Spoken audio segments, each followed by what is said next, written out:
The winter of 1867 settled over the plains with a quiet that felt heavier than snow. After the Civil War ended, many Americans believed the hardest years were behind them. Yet, for people living between the Mississippi River and the Rocky Mountains, hardship was only changing its shape.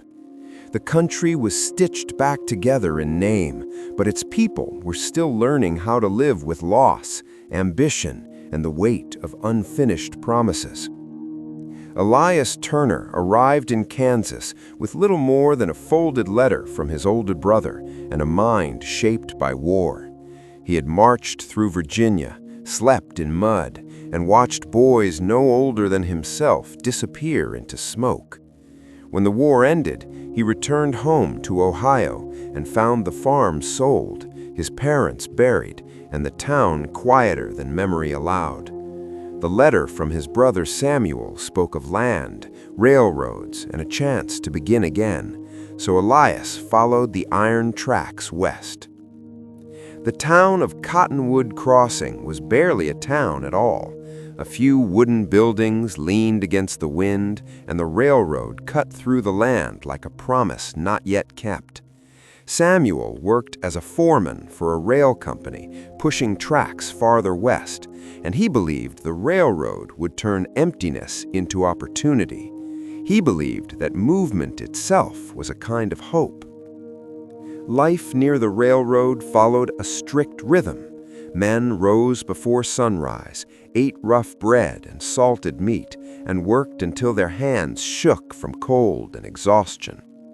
Accidents were common. A misjudged step or a cracked rail could end a life without ceremony. When someone died, work stopped briefly, hats were removed, and then the hammering began again. Progress did not wait for grief. Elias struggled to sleep at night.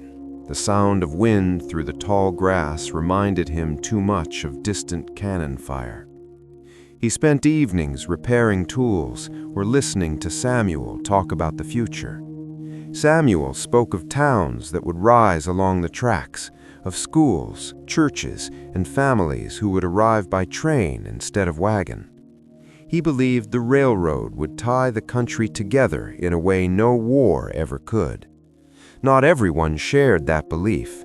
Native tribes who had lived on the plains for generations watched the rails approach with fear and anger. The land was not empty to them. It was filled with memory, burial grounds, and sacred paths. Treaties were signed and broken with alarming speed, often without clear understanding or honest intent. Violence flared unexpectedly, leaving both sides wounded and distrustful. One evening, Elias met Thomas Reed, a former Confederate soldier who worked beside him. The war had placed them on opposite sides, but the railroad placed them shoulder to shoulder. Thomas spoke little about the past, but sometimes when the fire burned low, he admitted that defeat had taken more than his cause. It had taken his home, his sense of direction, and his belief in a stable future. Out here, he said, no one asked which uniform you once wore, only whether you could work. The plains taught a different kind of patience. Storms arrived without warning, tearing through camps and scattering equipment across miles of open land. Summer brought heat so intense it cracked lips and split wood.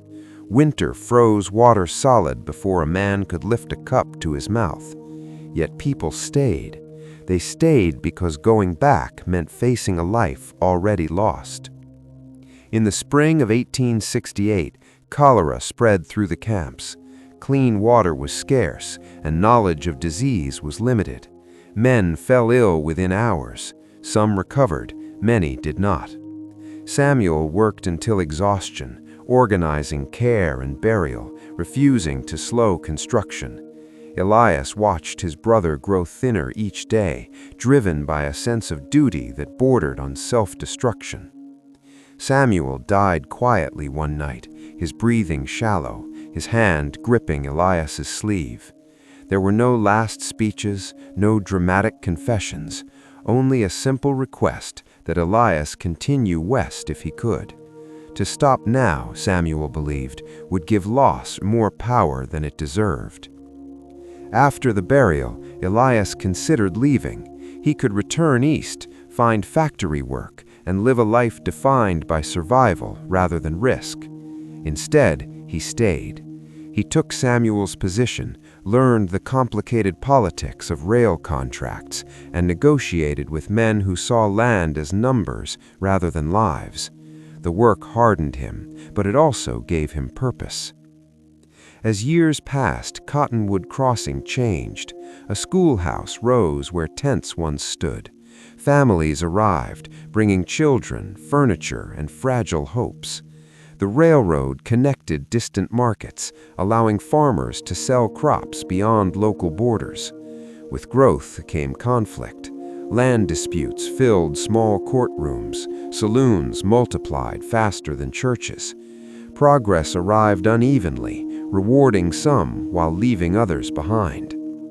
Elias married a schoolteacher named Margaret Hill, who believed education could soften the rough edges of frontier life. She taught children whose fathers worked the rails and whose mothers managed households under constant uncertainty. Margaret wrote letters to newspapers back east, describing the reality of Western life without romance. She believed honesty was the first step toward justice. The nation moved forward, but scars remained. Veterans aged faster than time allowed. Native communities were pushed farther from ancestral lands, their resistance labeled as obstacles rather than cries for survival. The railroad became both symbol and instrument of national ambition, praised for unity while quietly enabling displacement. By the 1880s, Elias was no longer a young man. His hair thinned, his hands stiffened, and his memories softened at the edges. He watched trains pass through Cottonwood Crossing daily, carrying people who would never know the cost of the tracks beneath them. Children waved from windows, unaware of the lives buried along the route. On quiet evenings, Elias walked beyond the town, where the plains still stretched wide and silent. He remembered Samuel's voice, the men who never made it home, and the belief that building something lasting could justify pain. He was no longer certain of that belief, but he understood its power. History would later praise the era as one of expansion and innovation.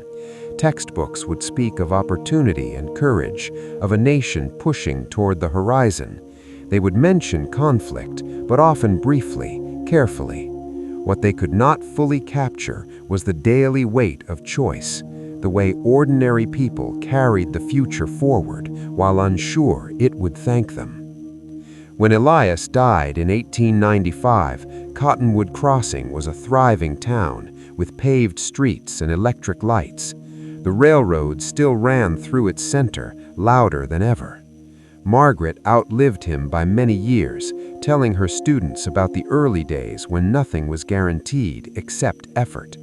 She taught them that history was not only shaped by famous names, but by countless individuals who lived without knowing how their stories would be judged. And so the plains held their silence again, watching generations pass, remembering everything, even when people did not.